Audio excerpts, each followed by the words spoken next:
With Disney being one of the biggest franchises, it's hard for some films to just fall into obscurity. I guess you can't see everything the House of Mouse puts out.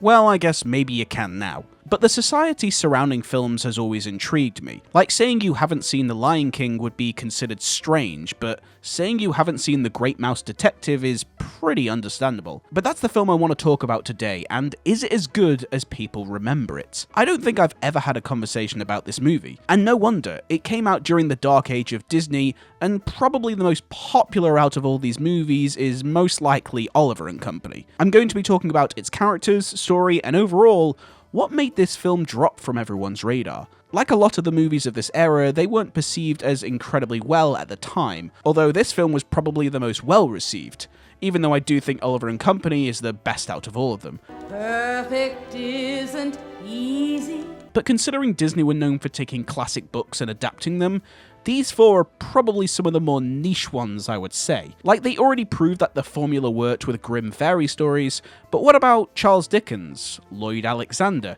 or in this case, Sir Arthur Conan Doyle? Although it's technically based off of a children's book titled Basil of Baker Street, which is incredibly meta, and I kinda love it. Fourth wall break inside a fourth wall break.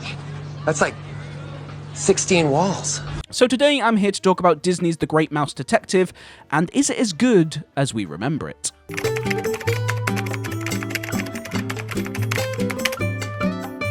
Firstly, I'd just like to say that hearing the old Disney logo is just the most amazing thing.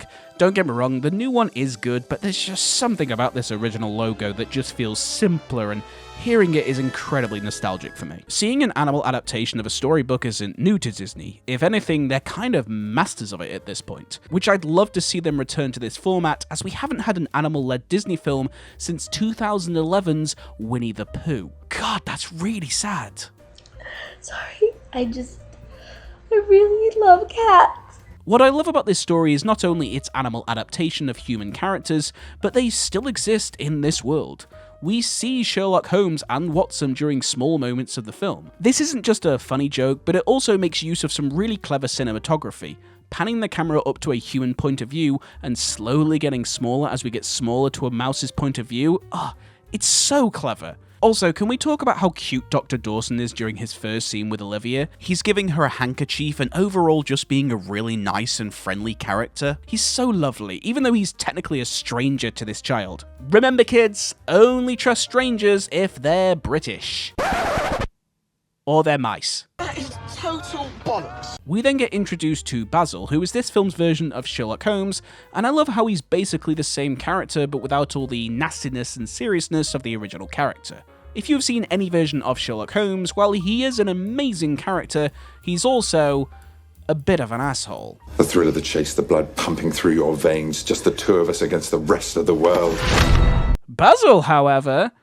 Thank you, Miss... Flavisham. Olivia Flavisham.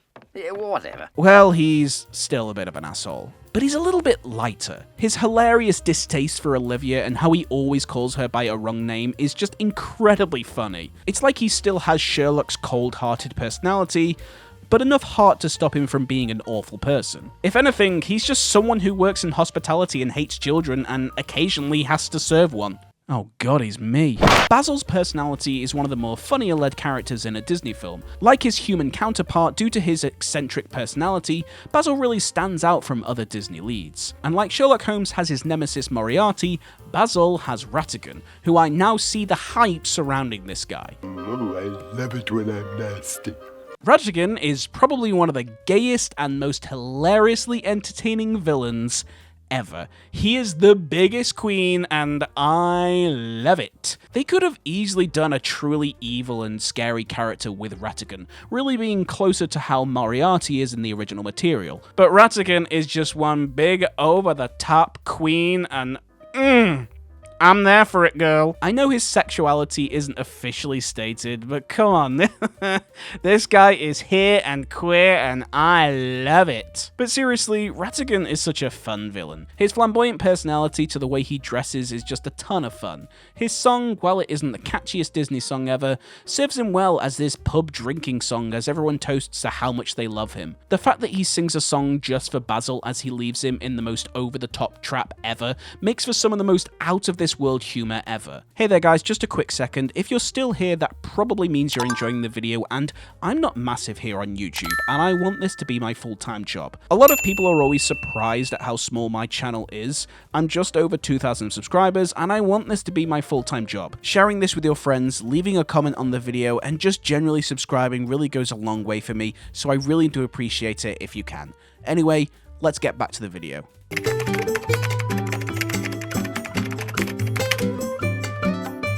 The story is probably the thing that lets this film down the most. While the story isn't inherently bad, it feels more like a Saturday morning cartoon, and to be fair, at only 74 minutes long, it's not that far off. But personally, I prefer short, furry, and funny. The film kind of goes from scene to scene and set piece to set piece. To be fair, I don't think this is necessarily a bad thing.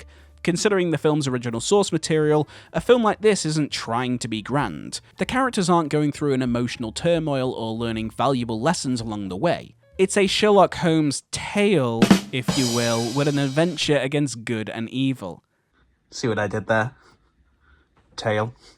Throw in the witty British humour and you have your film, which is another reason I think this film really fell off audiences' radar. The film did well on initial release and was a financial success, so why doesn't everyone remember this? For me, the short answer is I don't think kids enjoy this, or at least compared to previous and the films that came after. There isn't a quintessential comedy role, and a lot of the humour comes from the personality of these characters.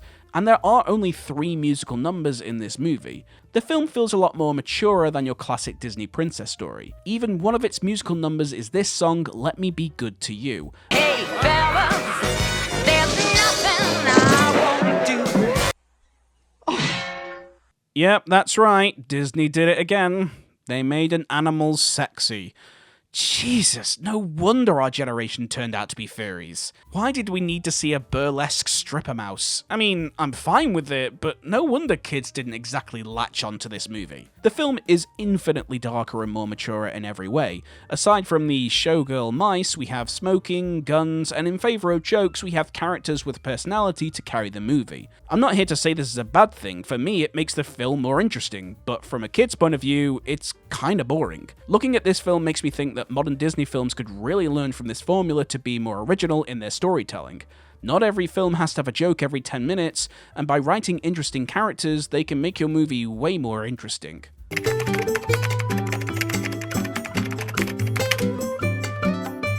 So is this film as good as we remember it?